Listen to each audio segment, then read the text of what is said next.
Welcome back to my channel, guys. My name is Amit, and in today's video I'm going to be going through some of the new questions that you guys have had in regards to the hair transplant that I got in Turkey. Now, if you're new to this channel, I post videos on here talking about the hair transplant that I got in Turkey, and if you're interested in following along my journey to get a full head of hair, do consider liking and subscribing to all my videos. I try to post as much as I can every week with helpful tips and things that hopefully bring value to you. So if that's up your jam, please do consider liking and subscribing. Now, I've been doing a couple of these Q&A videos in the past, and so far they've been pretty good hit. A lot of you guys keep asking me good questions, and I'm very happy to give responses as much as to my knowledge. For this particular video, I'm going to be answering some of the newer questions that I've received in the past month. If I haven't answered a question that you guys are looking for, do consider looking at those other videos. I'll link those videos in the description below.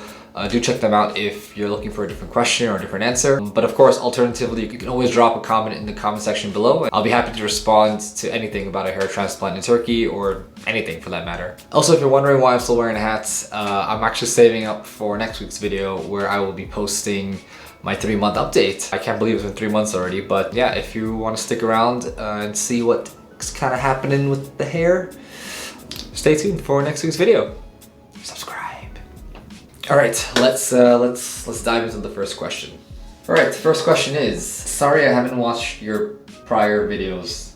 Well, that's off to a great start. But how many grafts did that price include? I'm guessing you watched the previous video where I spoke about the cost of my entire transplant in Turkey. Based off the transplant that I got, I had a total of 6,100 grafts extracted. Now, I was told by the clinic that I would actually only be taking out around 5,000, but after they were doing the surgery, they told me that I had really good donor hair and more was able to be extracted. I was a little scared because I thought it was going to be over harvested, but to be honest, my donor area has kind of grown back pretty well.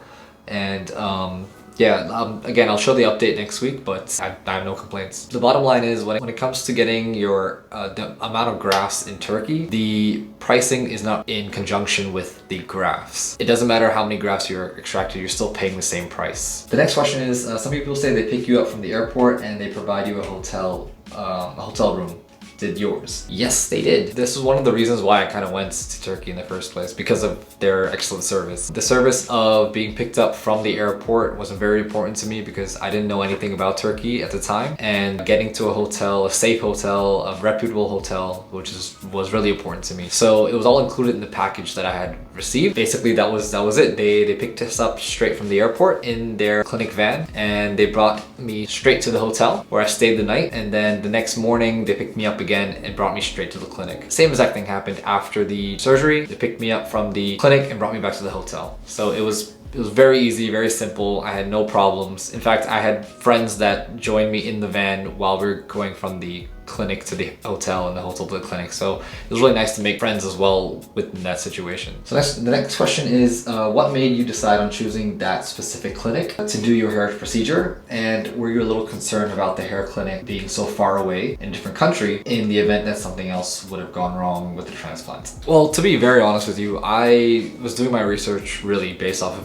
other YouTube videos. I saw various clinics on multiple people's YouTubes. Obviously, most namely Amir. I feel like he was like the main person that I saw first, and he has an excellent video on showing from the start to finish procedure wise of being at Berry Clinic, which also I recommend you check out if you haven't, because I really looked at that video and I said, wow, this looks like something that I could possibly do. I didn't really know the insides of a hair transplant clinic until I saw that video, and I was like, okay, at least I know what to expect if I choose this particular place. Of course, I did reach out to the clinic, and I've also reached out to other clinics, but ultimately my heart was set on doing it at this particular clinic, mainly because the responses that I got from them, they seemed very quick, very understanding of my situation, and very wanting to help, which I guess was important to me. At the end of the day, I felt comfortable with them, which was one of the reasons why I decided to go with them. But the next part of that question is that, of course, I was worried that it was in a different country. It was not an ideal situation to be that far away, but again,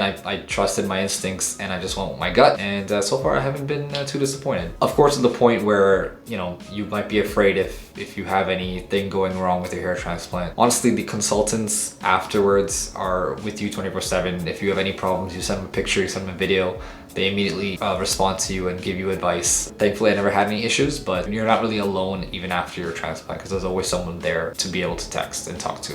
One more thing I'd like to add is that the clinic I did go to was Vera Clinic. If you follow my videos, you know that that's the clinic that I went to, and I talk about them a lot. I have a bunch of videos about them. I do have a link in the description below with the information of the clinic, and if you're considering getting a hair transplant, you can reach out to them and book a consultation. It's absolutely free. They will give you all the information that you need.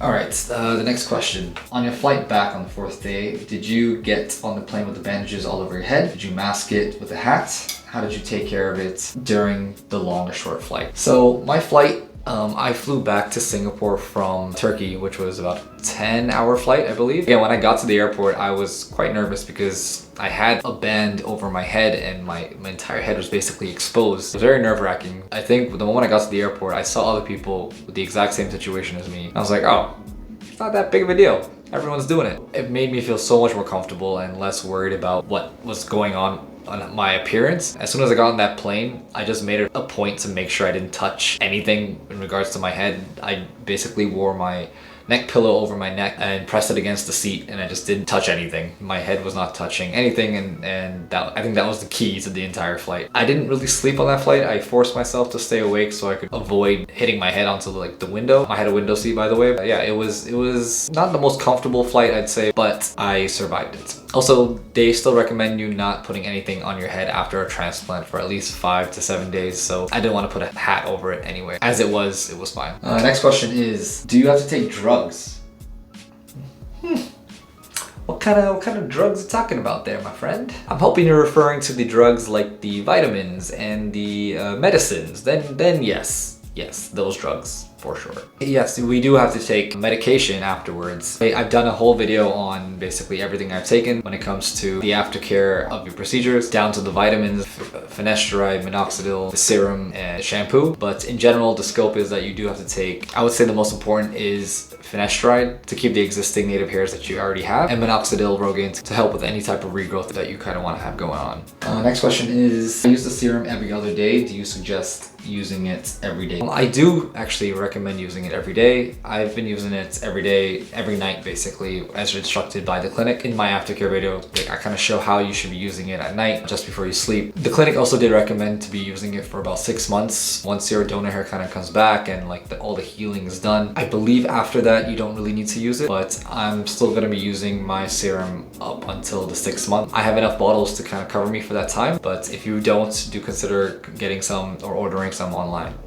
The next question is, I take biotin every day and wash 2 to 3 times a week.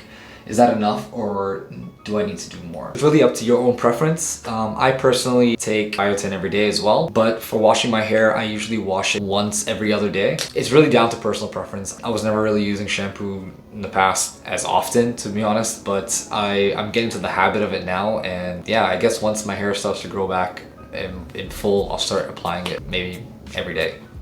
The next question is, the doc suggested I use Rogaine on my transplanted areas too. Any reasons why you don't? My doctor recommended to not use Rogaine or minoxidil on my transplanted area, only because that he said that it would allow a lot of scalp irritation, and also it would shock my current existing grafts to fall out, so I didn't want to do that. He did recommend me using it on my donor area, because if I do want to continue on and get a second procedure, I will have to kind of get my donor area growing back a little better, and honestly, so far the past 3 months it's been growing back pretty well, so I'm pretty happy with the results. The next question, would you still have done the transplant knowing that your crown wouldn't be worked on in the first surgery? I'm Norwood type 6, and I would also need a second session for the crown.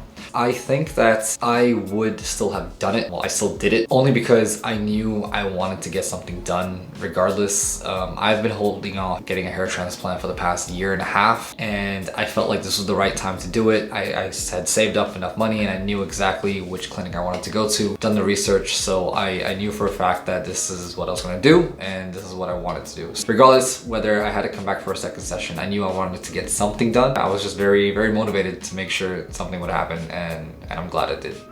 And lastly, did it itch at all during recovery? Hell yes, it itched so much. You have to restrain yourself. You can't scratch. The more you scratch, the more grafts will pop out. So don't scratch, I'm telling you.